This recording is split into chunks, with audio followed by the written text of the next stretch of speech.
Time again for the Red, Gold, and Bold podcast. With you as always, Jeffri Chadiha from the NFL Network, Eric Eager from Sumer Sports. I'm Soren Petro from Sports Radio 810 WHB. A little special edition here. We're going to look back on the 2023 season. What was it that brought the Kansas City Chiefs? What were the most important moments that brought the Kansas City Chiefs to back-to-back championships? We'll talk about things like Travis Kelce escaping an injury, Chris Jones ending his holdout.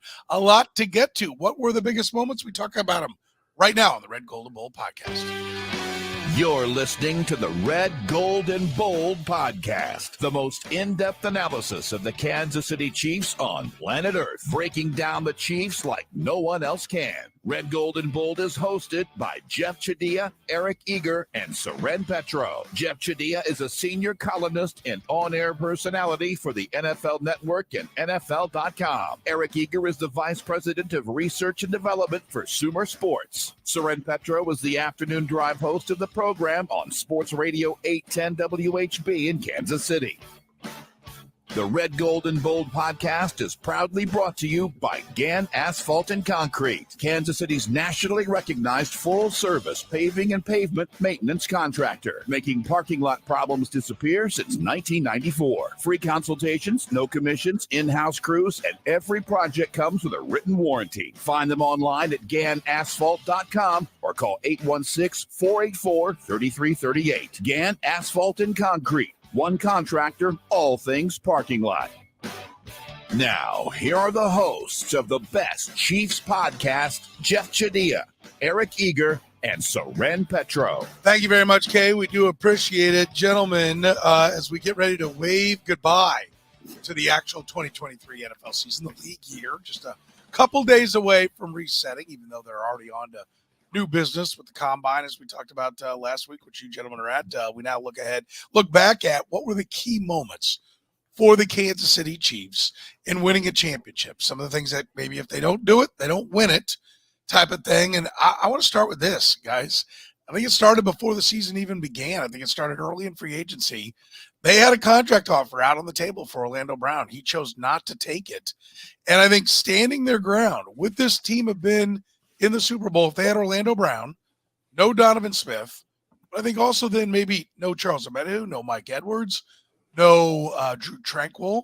For me, one of the biggest points of the season was they made what was a difficult decision. I think a lot of teams go, we have to have a left tackle.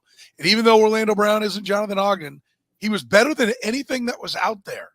He's better, he's younger than Donovan Smith, but they swallowed hard and made the decision, Jeff, that we're going to walk on this. And they didn't then just go and throw money at the next best left tackle as much as they could. They spread that money around. I think that was a giant decision in them winning the championship. Yeah, certainly. And look, I think it was set up by what happened the previous offseason, right? Because they really had a tough negotiation with him, and he was sending signals about wanting to be the highest paid left tackle in football. And they recognized that this was not going to be a wise investment. And I give the Chiefs a lot of credit. Once they recognize that it's not going to be an amicable negotiation, or the person they're dealing with is living in Disneyland, it's probably best to start thinking about other plans. Tyreek Hill situation was similar to a certain extent. Tyreek obviously was worth the money he was asking for, but they recognized he was going to be a problem too. So they started thinking about other options and how they were going to play football once they realized Orlando Brown wasn't going to be a part of the process. And to be honest with you, I think they probably were surprised by how well it turned out, because at this stage last year, whenever they got rid of him, there weren't a lot of great options out there for left tackle. Eric, sometimes the best moves are the moves you don't make, right? Not signing him opened up a lot of avenues for them. Yeah, and they've done tremendous work here. I think a lot of people who don't want to give the Chiefs front office a lot of credit will push back on the Tyreek Hill trade and the Orlando Brown moving on and so on. But like, this is a team that very definitively wants to keep their elite players, wants to keep cornerstone players, but has a price, sticks with that price, and doesn't deviate, right? So same thing's true about, Juan Thornhill, McCole Hardman, guys who had been second-round picks, who had been good contributors for this team. The Chiefs don't just say, hey, bleep you, like, we don't want you, you suck, right? There's a reason McCole Hardman came back right? And now is saying all these great things about the Chiefs because they offered him a reasonable contract. He said, no, I think there's going to be a market for me. He goes out there, gets a crap deal from the Jets. Jets suck, comes back, wins a Super Bowl, right? It's never that the Chiefs tell these guys to go fly a kite. It's like, hey, this is what we think your fair market value is, and we're not going to budge. And them not budging, everybody will say, oh, that's easy. That's not how most of the league operates. When the league wants their player, they're going to go above and beyond. And similarly in free agency. And they go out there and go get Joe Thuney, Jawan Taylor. Like, they're not getting in bidding wars for most of these players. They're doing a pretty good job of kind of getting in that second tranche of players. And so they pay up, but it's not like an extra 10, 15% markup. And they don't even do that for their own players other than, the big one in Patrick Mahomes. Yeah, no doubt. And having that flexibility, having that depth of player across the board ended up being one of the keys. Eric, you're a guy that's been beating the drum about defense being a no weakness, and that gave them more ammunition to go solidify that deepness. They're able to handle Nick Bolton going down because they had Drew Tranquill to step in. Their pass rush, once they got through the suspension, Charles Omenihu, they had depth of pass rush that helped them all the way into the playoffs. I think this Brian Cook went down. Mike Edwards started. He was both of those guys are starting caliber players. And you think about, again, the first team to win a Super Bowl with the quarterback making 15% or more of the salary cap, first team ever to win the Super Bowl when the quarterback is making the highest cap hit. And yet you have backups on your team who have starting experience. And in the case of Mike Edwards, starting experience in the Super Bowl against you. So these are not things that happen out of happenstance. And it'll be interesting to see now that, Brant Tillis is in Carolina, because he's like the guy that negotiates the majority of those deals and structures them in an advantageous way for the Chiefs. But I think that the Chiefs' biggest advantage in the NFL is that everybody thinks it's about Andy Reid and Patrick Mahomes, which it's a great deal about them. But the fact that the reason that they're able to win when many other teams haven't has been the stuff that we're just talking about. Yeah, $10.5 million. Those three defensive players cost against the cap this year. $10.3 million. Orlando Brown cost against the cap this year. So it was pretty much. Now you throw in Donovan Smith's number on that as well. His number was 2.7. So they got 4 players for a little more than what it cost on Orlando Brown. I think that's something that's important to remember. Important to remember, if your business has any problems with its parking lot, Gann Asphalt and Concrete, nationally recognized full-service paving and pavement maintenance contractor. Parking lot problems, they've been making them disappear since 1994. Don't risk accidents and liability in your parking lot. Focus on your business. Let Gann focus on your parking lot. One contractor, all things parking lot. Find them online at GannAsphalt.com. Jeff, I know you were big on this. Travis Kelce's knee injury did not end up being a killer. It cost him certainly the opener against the Lions, but how different would this season have been if that knee had been something where he couldn't play? I dare to say, well, maybe not a division, maybe not even a playoff appearance. Like, that's how critical he was to what they've been the last 5-6 years. But Hall of Fame tight end, key to the passing game. And you look at what the receivers were before Rashee Rice blossomed. I mean, without him being available, could you imagine what it had been like for Patrick Mahomes out there trying to run an offense? And so even with a great defense, even with Andy Reid, there would have been a lot of challenges. And I know that I saw Brett Veach in that first game against the Lions in the press box and talked to him briefly about that. And they thought that he had blown out his knee when it happened. They were holding their breath. And I know Andy Reid gave a really quick press conference after, a really quick update about what happened, but they were very, very thankful that it was not worse than what it was, because it seemed like the end of the season, it started on whatever it was, September the 8th, 9th. Yeah, I mean, Eric, if he goes down, they don't survive.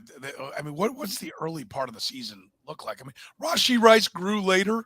It maybe even became the number one target for defenses when they played the Dolphins in the playoffs. But if they don't have him early on while Rashee Rice is getting his feet under him, how ugly well, is not only that, but you said it perfectly. In the first 7 weeks, Kelce had 4 of his 5 touchdowns. He had in the 6 games he played, 6 games he played, 5 of them he went over 60 yards in the first 6 games, right? And then after that, you only had 4 games where he went over 50 yards the whole time in 3. Yeah. And including the last 3 where he had 28 yards, 44 yards, and 16 yards his final 3 regular season games.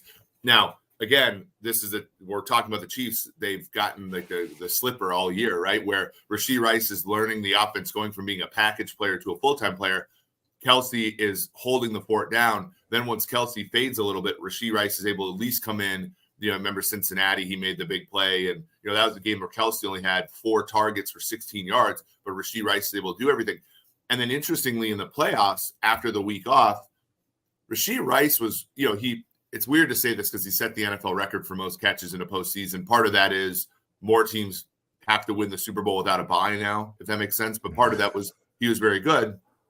But Rashee Rice wasn't the difference maker in the postseason that Kelce was, right? Because teams started to focus their attention on Rice, and then Kelce goes 71 yards, 75 yards, 116 yards, 93 yards, 3 touchdowns in the postseason where he had only 5 all the regular season and none after week 10 in the regular season. So it's really like Kelce was right there during all the points where if your offense was going to depend upon a rookie receiver, and again, Rashee Rice, the most receiving yards of any rookie in the Andy Reid coaching era of 20 plus years. But when do rookies struggle? They struggle out the gate and they struggle after they hit the wall. Kelce was there for the Chiefs in both of those stanzas of play. If he's not there, I agree with Jeff. I just don't know. I mean, if they're a 9, they're grinding out. They're playing week 18. I'll just say that. Like that's how tough it's going to be for them. And I certainly don't think they have the confidence in the postseason to rely at all on their offense with just one player. And I think if what it says to me is they can't be that thin, right? Like this offseason, they've got to bulk up however it is, the receiving core. Like the weaponry has to be deeper. Great. Congratulations. You have that championship, 58 is yours. But you cannot, because you're just one injury away from being too one-dimensional with your weaponry. And I think that's you look back and you go, wow, man, right. No Kelce, no go for a championship. Rice, the last 4 games of the postseason, 47 yards, 46 yards, 39 yards. He was great against Miami at $130, but it was really big. He didn't have over 60 yards in a game. Rice didn't until week 6, right? So it, like you said, it'd be not. They had one buck receiver all year that they could just depend upon all the time, and it oscillated between Kelce and Rice. They need probably a secondary player in the event. And this isn't even a team that's had to deal with this team hasn't dealt with an injury to a star player in basically the Mahomes era too. So you just need depth from a perspective of if that were to ever happen, you would at least have a fighting chance. Yeah, good, Jeff. You were gonna I was going to say, people forget how beat up Rice was going in an AFC Championship game and the division. I mean, he was coming up looking like Jim Brown getting off the ground, kind of like, oh my God, like they taking some shots here. So he was playing through some stuff, and Eric's right. He played 20 games after coming into the league as a rookie. It's like that's a lot. That's almost twice what he did in college in one season. Yeah, he may not be out of the ice bath yet because you are right. He was taking shots, getting knocked around, and getting back up and coming back at him. That's great, but I don't think you want to put all that on one guy. They've got to find some relief when it comes to the weaponry there because they are just maybe one injury away. How about Chris Jones ending the holdout? What's it look like if Chris Jones plays hardball, Jeff, and says, not coming in? It's similar to Kelce, maybe not as extreme because certainly they found some more talent that showed up over the course of the season, and Karlaftis matured. A minute he obviously came, as you said, came in after the suspension and played good football. But Chris Jones is the driving force on defense, and their pass rush really relies a lot on him. I think it's twofold, not just the productivity and the want to. He was clearly incentivized to play because he had lost some money, was trying to get it back, but just being able to allow that defense to come together and not being a huge polarizing figure. A lot of times, guys in a situation who are upset about money can be very prickly, can be very isolated, thinking about the next deal. Look, I pat myself on the back because I was one of the few people who actually was saying, "Hey, this team needs him," and it's not people. He's making a mistake. He's not worth it. His agents are idiots. Like, he proved he was worth every penny of that of what he was looking to get and what he still wants to get. What's it look like without Jones, Eric? It's harder. I don't think Jones played his best season in a weird way. Jones played his best at the beginning of the year, like Kelce, right? And you remember going into that Lions game where everybody's like, geez, we're going to, they're facing Ben Johnson, no Chris Jones. Is this defense gave up 35 to the Eagles in the Super Bowl. Like the narratives were not about, this is about to be the second best defense in the league, right? The narrative was, holy crap, this team's going to struggle without Jones. And they only gave up 21 in the first game, and 7 of it was a pick 6. So like there was going to be some ingredients where they were still going to be pretty good without Jones. I think Jones kind of was in that closer sense, especially when now the offense, you can't expect them to just like, oh, they're down 4. Like we saw multiple times in losses this year where the Chiefs down 4 got the ball, and and historically Patrick Mahomes is like, this ball game's over, Pat's going to drive, and they couldn't. And so like having a guy like Jones who could close the game with a sack to end it when you're up 3 and you're trying to stop the other team from scoring, so Patrick doesn't even need to try the final drive, that's big. So I think the Chiefs defense would have been like an 8 without him. I think they were a 9.5 with him, which is immense. Like no other player on that defense is taking them from 8 to 9.5. But I still think they would have been pretty good without him. It just would not have been Super Bowl good. Yeah, I think, was it ever in doubt that he would be in, though? I mean, did we know that one way or another he wasn't going to sit out the whole way? And was that the perfect, play by the Chiefs? They actually got his number down by calling his bluff. I mean, so I don't know. They got a motivated player. They had to win the Super Bowl this year if they wanted, like they really truly threaded the needle, which was pissed him off, incentivized him.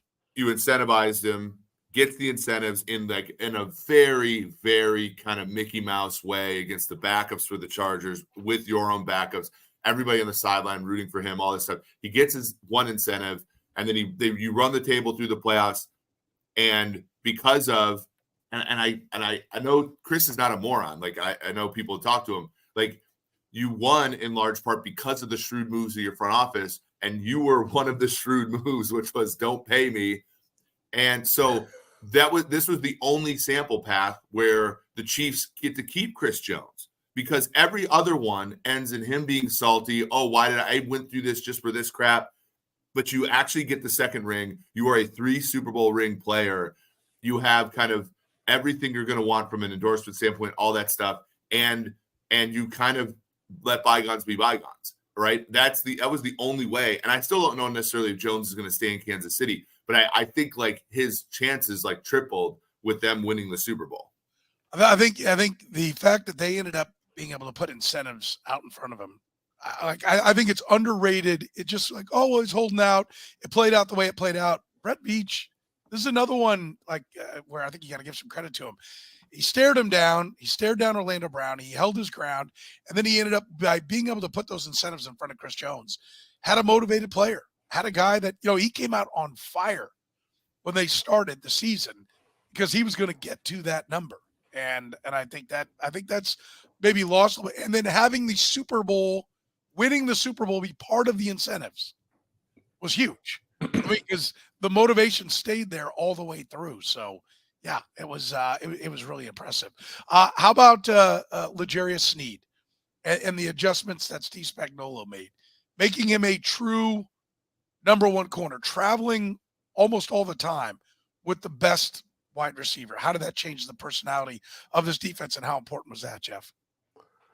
Well, again, it's, going back to the Chris Jones thing, it helped make it easier to not have to rely on him so much to be what he is. Like Eric said, you could have him do his thing in bursts and fits and not have it be every down you got to deliver for us. And it changed the personality of the defense to a certain extent, because just as we were sitting here talking about this is not going to be a great defense when the year started, we did not see the duo of L'Jarius Sneed and Trent McDuffie being one of the best in the league as far as shutting down receivers. And I don't know where it came from. I don't know why it didn't happen sooner.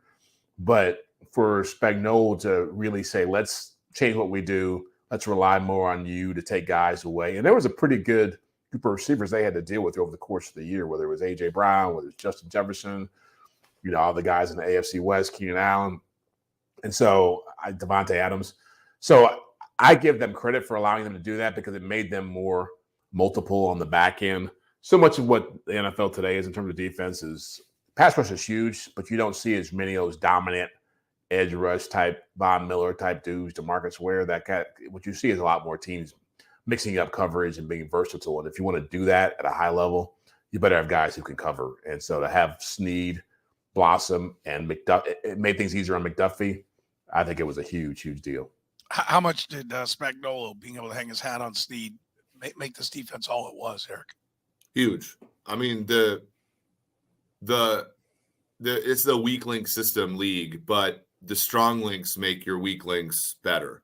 Meaning, like, Mike Edwards is probably not a great safety if you require him to have to help as much as other teams make their safeties help. But because your corners are so great, he can kind of rob a little bit and play kind of the style of football he wants to. I think Joshua Williams and Jalen Watson are really good third corners. But if you ask them to do much more of anything else, it's going to get bad quickly. The linebackers, I joke and we disagree about this, but Nick Bolton's not a great cover linebacker.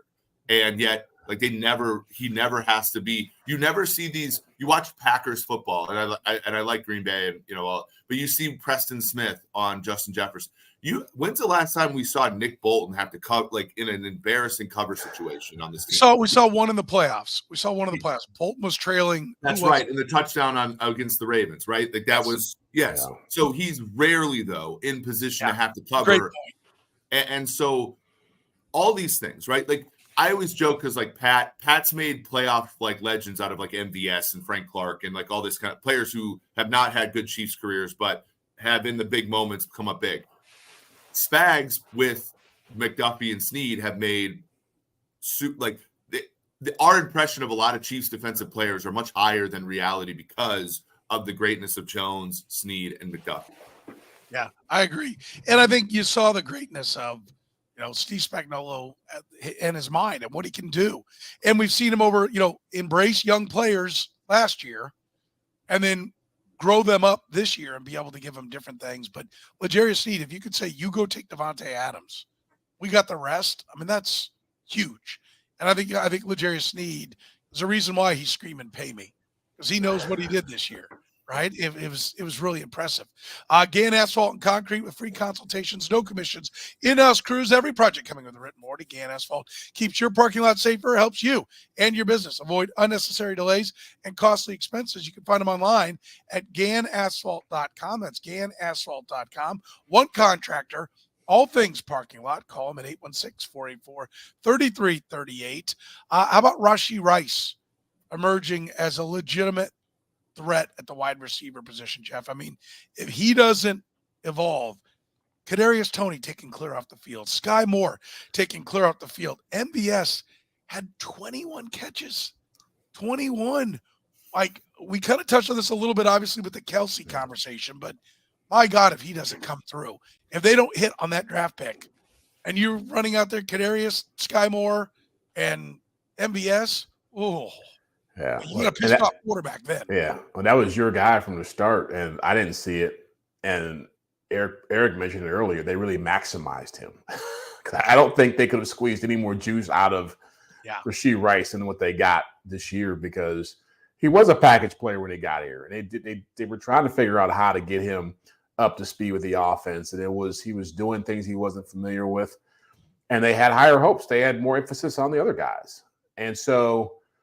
One, we talked about this all year, that they really had to recognize that they had three players outside of Mahomes on offense they could trust with the ball, which was Pacheco, Travis Kelce, and Rashee Rice. And they had to get their head around the idea of no matter how you get the ball to those guys, it's always going to be better than trying to get it to the other people on this roster.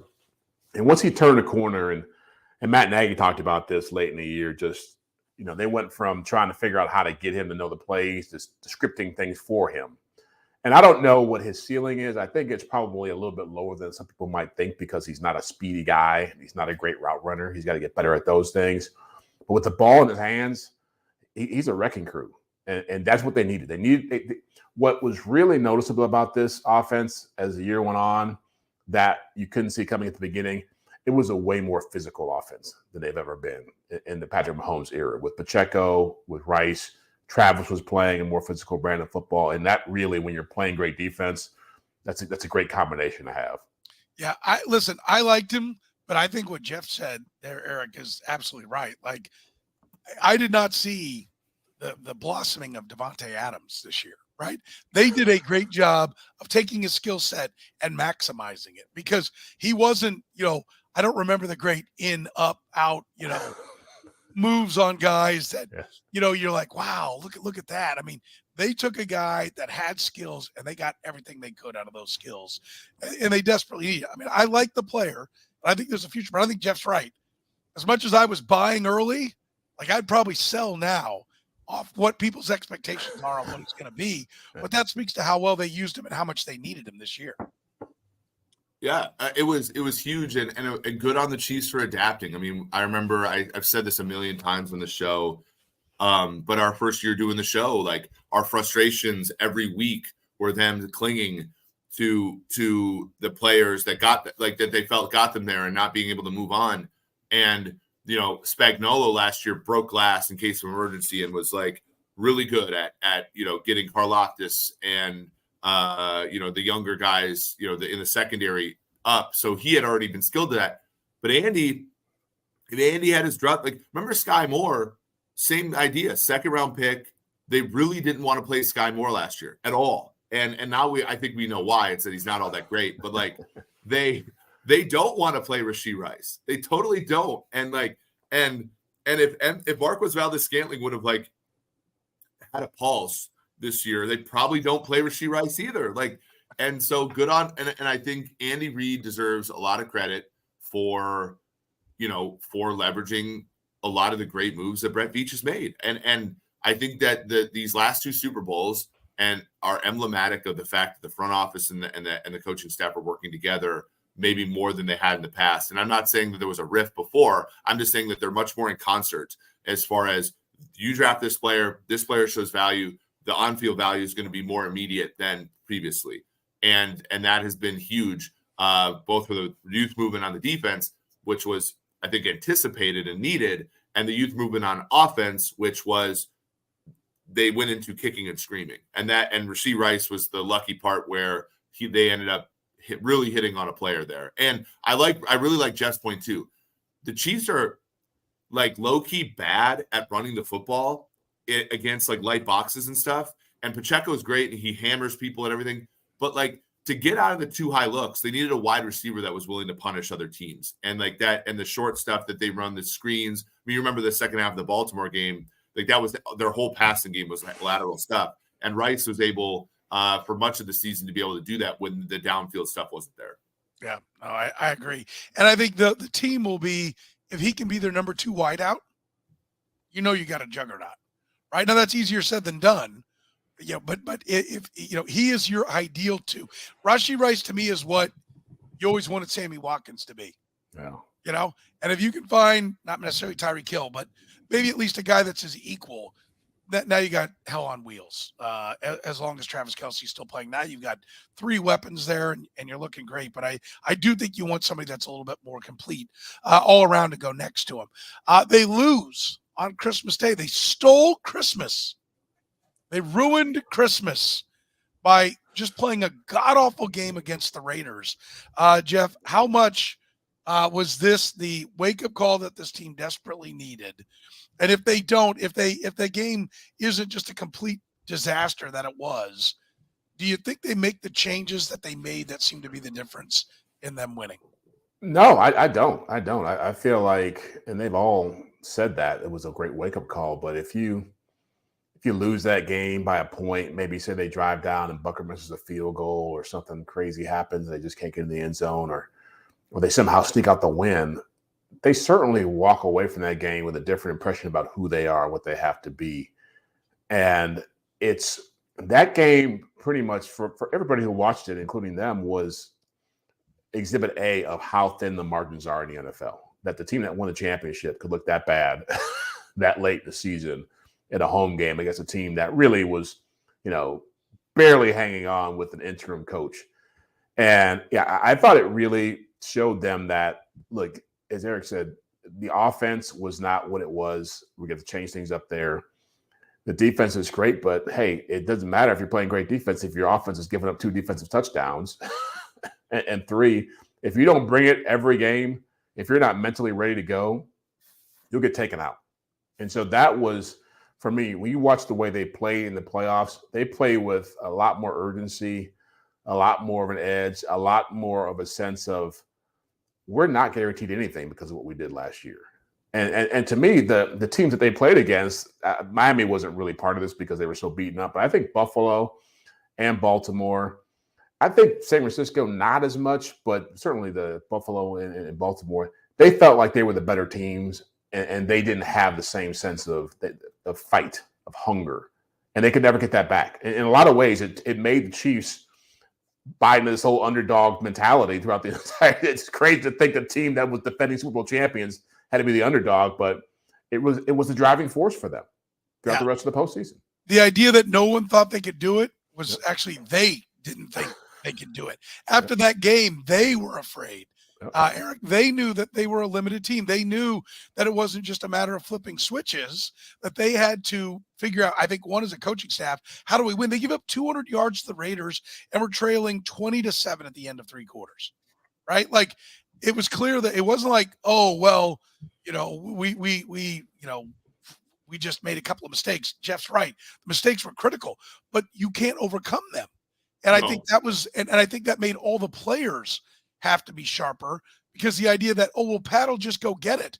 You knew you couldn't hang your hat on, well, Pat will just do it all for us. Well, and that was the toxicity about the 2019 Super Bowl, which was get behind by 24, get behind by, I think it was 10 to Tennessee twice, get behind. But like Patrick was always going to be. And then in the 2020 year, you got behind 9-0 to the Buffalo Bills. And then you got behind to Tampa and the comeback never, you know what I mean? And like, I felt like they've only really had one instance of that, which was the Tampa Super Bowl. Every other time the quarterback has been able to come in and like bail them out. And in that Raiders game, people forget they drove inside the 10, missed, drove inside. Like, they should have won that game. And yet at the same time, I feel like losing it was the best thing for them. Like, knowing, like, coming into grips with their their immortality as a team, their mortality as a team was important, because when you looked at the way in which they won these playoff games, now the Dolphins game, they messed around a little bit in the red zone but for the most part, they choked out the Dolphins the whole game. And then Buffalo, they took a punch from Buffalo, but again, they played a pretty perfect game for them on offense, other than the McCole Hardman fumble. And then against the Ravens, they played the perfect game to beat the Ravens. That Ravens team, which is get out ahead, force them to have mental gymnastics about who they were as a team, and then sit up. If they get behind by 10 against Baltimore, we are not talking about the Super Bowl champion Chiefs. They would get run all. It would be like the Packers game all over again. And so I think brushing up against their own humanity and knowing, like, a 13-point deficit historically for Mahomes has been nothing, but for this team, it's the moon. And so we have to actually get out ahead of teams and be strategic in the first half was an important part of it. And in the Super Bowl, I know that they had the deficit, but it wasn't – the deficit was mostly due to offense and not their defense playing poorly. So it was a different playoffs, and I think the fact that it was a different playoffs and it was the one way they could win the Super Bowl, I think stems from that game, coming up against if you play like this, even against a bad team like the Raiders, you are going to lose. Know this: if you own or manage a business, a brightly striped lot will cut down on accidents. Keep your parking lot as safe as possible. That's what Gann Asphalt and Concrete does, making great first and last impressions with all your customers or clients. Let Gann Asphalt and Concrete give you the beautiful parking lot you want. Go to GannAsphalt.com right now. They enter the fourth quarter, Jeff, of the AFC Championship game, they being the Chiefs. They're leading 17-7. Baltimore's knocking on the door.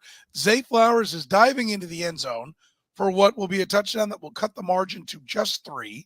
They subsequently would get a field goal later with Justin Tucker, but instead L'Jarius Sneed punches the ball out, and it's a turnover.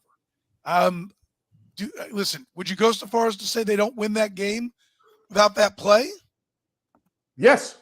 I mean, that was a huge turning point in the game, in the postseason, and the overall. So I'd argue it's probably the best defensive play any Chiefs player has made in the last, since Patrick Mahomes has been quarterback. I can't think of another play that comes close to that in terms of magnitude, in terms of importance. Granted, they were ahead in the game, but the Ravens were starting to feel themselves offensively. They had pretty much shut down the Chiefs' offense in the second half, and they had opportunities to score. They were back in the red zone. They were back at the 25-yard line a couple of possessions later when Lamar Jackson threw an interception. They got the field goal, as you said. They had opportunities to score points. And to me, that play, again, it was critical because to stop a touchdown from happening, a huge momentum-turning play. But it also just spoke to the spirit of, I think, that entire team, which was, we just said it, that it wasn't just about Mahomes being there to make it happen for us, that every player felt they had to do something to contribute in a key moment. And that was as big a moment as you could ask. To me, it was an amazing play. I've watched that play a number of times, and I'm still astonished by the fact that it happened, because in real time, it was like, oh, here we go. Here come the Ravens. And it's like, what just happened here? So yeah. It was an amazing play. Yeah, it's real easy to say, hey, the Chiefs won by 7. That's 7 points that would have been there for Baltimore. We're 17 all. It's a tie game. Well, Patrick always gets it done. I mean, and maybe he would have. But, Eric, I mean, just one of the things it did for Baltimore was they're still chasing 10 with Lamar Jackson, an MVP quarterback, but a quarterback that's best playing from in front. And instead, they were still in a position where they were chasing double digits. How much does that change the dynamics of what Baltimore was able to do? If they get back to 17-14, how much more effective does their offense become? Oh, but it's not a Baltimore thing. It was a Chiefs thing. Okay. The Ravens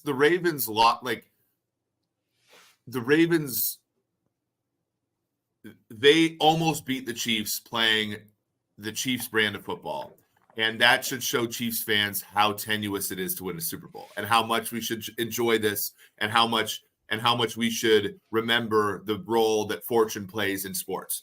Because I do not think the Ravens would have actually done anything different. I think that they had an egregious game plan, and being down 10 when you're the best running team in the goddamn league, you still should have run the ball. Even then, being down 3 versus being down 7 or 10 should not have mattered either way. But it clearly did. But it clearly did mess with their head. And this is the point that we talked about this entire year. The Chiefs were second in the league in points allowed. Well, they had 8 interceptions the whole year as a defense. They didn't force that many turnovers, but we said the whole time, turnovers, they're not completely random, but they are pretty random. And in the one game, this team needed turnover. Actually, in the Super Bowl too, the fumble by McCaffrey. But in this, they needed that. It was huge. It was. I don't know if they win. They could. That offense in the second half was dark, and they were turtling quite a bit, and no explosive plays by them. But no, it was a huge play. I don't think it would have given Baltimore any. I think Baltimore was just that much better than the Chiefs that they almost beat the Chiefs playing the Chiefs brand of football instead of their own, which would have beat the Chiefs. But the Chiefs got lucky because the turnover, where the guy is when the ball's in the end zone, it's pretty random. So it was a huge play, and probably one of the top, as we said, probably half a dozen reasons they won the Super Bowl. I don't know. I think if they get back and they're within a field goal, they start feeling confident. They start running the ball. Yep. I think that was giant. I mean, I'm with you, Eric, in the sense that they clearly, I mean, we know it. They should have run the ball more, but I think it gets easier to get back to that, to go, all right, we're okay, guys. Yep. Now, what was our game plan? This was our game plan, was to pound these guys with the run. Now we're going to do it. I think they get back to that if they get that in. And I think it might be a tough day for the Chiefs because they could play 9 more quarters.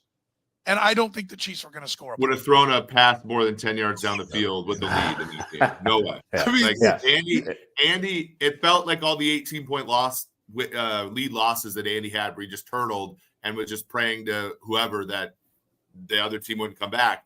But yeah, I agree with you. I just think the Ravens were so dead set on proving Lamar Jackson was Patrick Mahomes that they forgot that Lamar Jackson is good enough to win that game himself. You know what I'm saying? Like it was just such an incredibly, and I was, and now he doesn't work. I was messaging with people on the team, the Ravens, and I was like, basically the whole game, like, what are you doing? What are you doing? What are you doing? Like the whole time. And so like, what were they saying?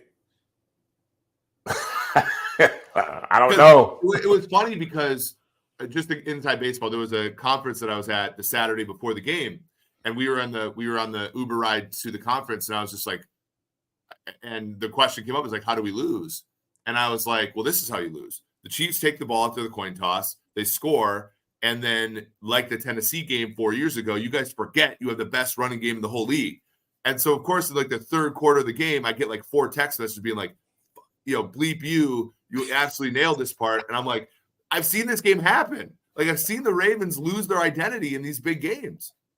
By the way, can we just point out the Chiefs didn't take the ball ever? No. And but my whole thesis, but the Chiefs did, so they gave up, got a 3 and out the first drive. Perfect. Like I never count on that.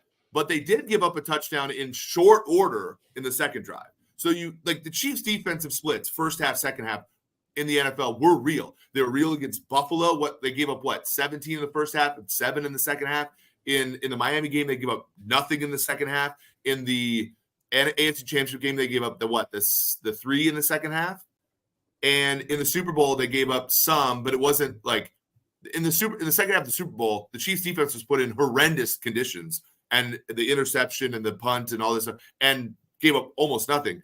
So like the reason my thesis for taking the ball is get out ahead of the team and leave the Chiefs defense off the field in the first half of the game as much as possible, which I think is right. You didn't believe in the defense. Let's be honest. That's what it was. The first half defense was a journey. Let's talk about the final one we've got on the list.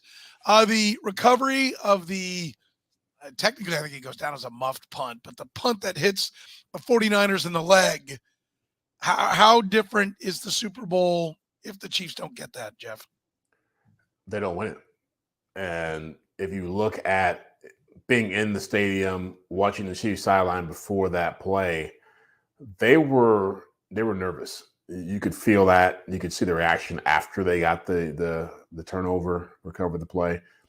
I said, first of all, it shows you just the value of championship experience, of coaching, that their punt returner is trying to pick up the ball and run with it, whereas Richie James, when he fumbled earlier in the game for the Chiefs, fall on the ball, cover it, you just play it safe. And so a lot of ways, Ray McCloud contributed to that play. He didn't cause the fumble, but he certainly screwed up the recovery part of it. And I think it was Jalen Watson recovered it in the end. And it opened up an opportunity for them to score points. They had not scored a touchdown before that point. They had not shown a great propensity for moving the football.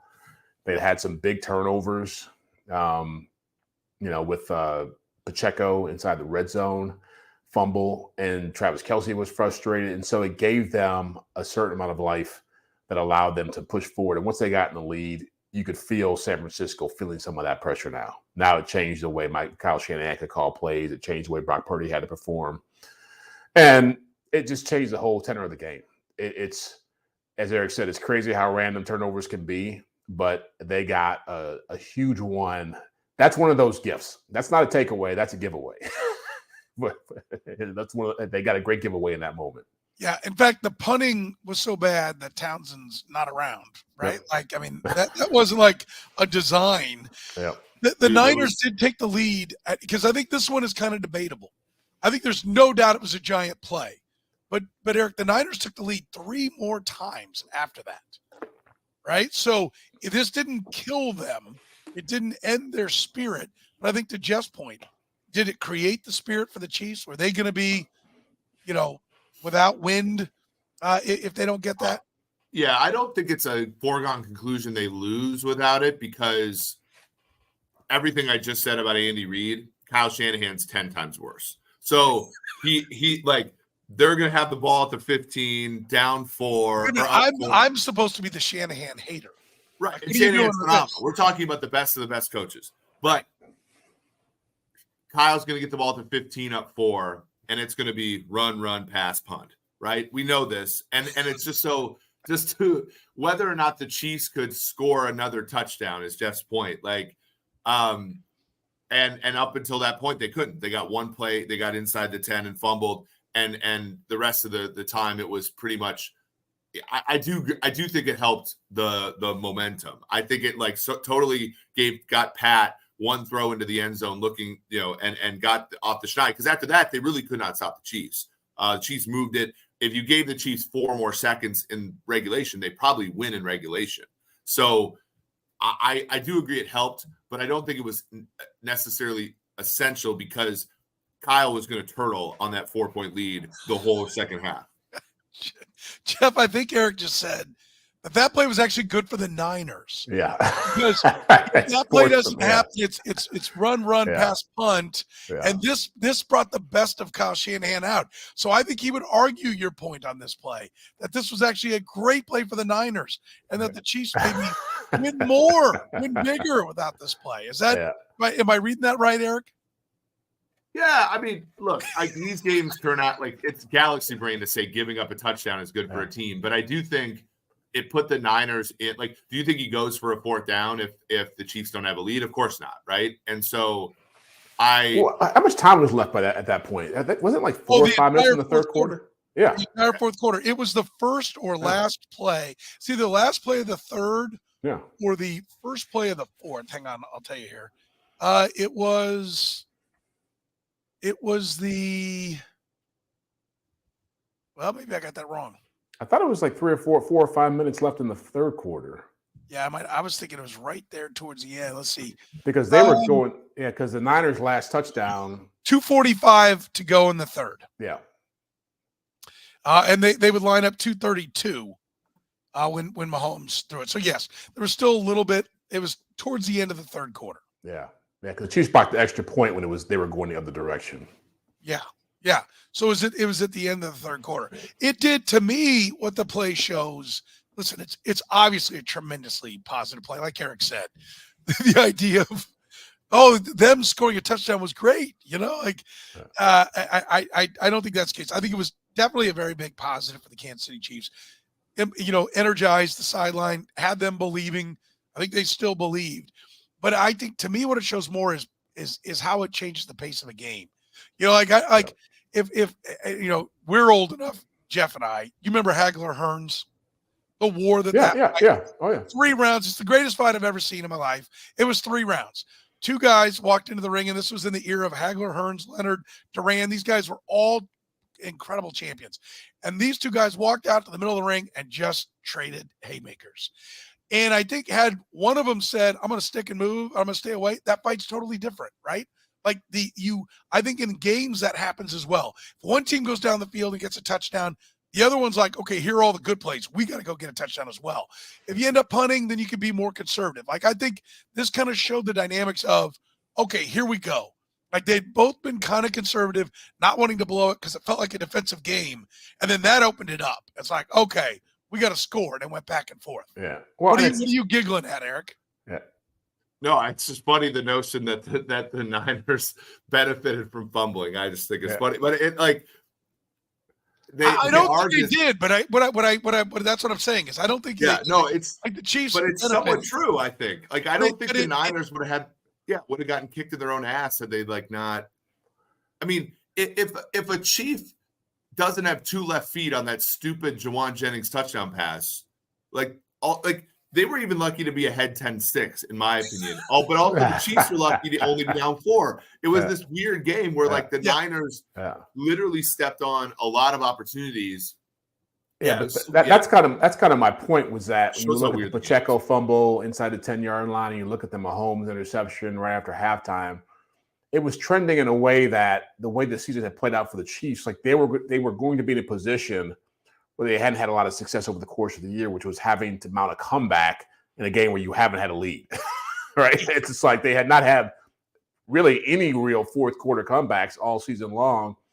And to be in that position without having had a break for yourself, again, I think they were feeling that if they got in the fourth quarter without them having scored a touchdown, with them having 6 points, they would have felt a lot more pressure. I think you would have found a lot more of it. I think that the results on some of those plays that Andy was calling might have been a lot different. Yeah. It's amazing. And it all worked out. But I hope everybody enjoyed all the different things that happened along the way in this season. To Eric's point earlier, where he said how tenuous it is and how razor thin the margin is. I think this team with that quarterback and that coach has the best chance to overcome anything that goes against them, as we've pointed out a number of different things along the way. But think about all the different things that happened during the course of this that they needed that ended up coming up with the championship. I think it's pretty amazing. We're just a couple of days away from a new league year. The 2024 season officially, at least the 2024 league year, begins in a couple of days. I hope you enjoyed our look back at what it took for the Kansas City Chiefs to be a champion. For Jeffri Chadiha from the NFL Network, Eric Eager from Super Sports, I'm Soren Petro saying thank you very much for joining us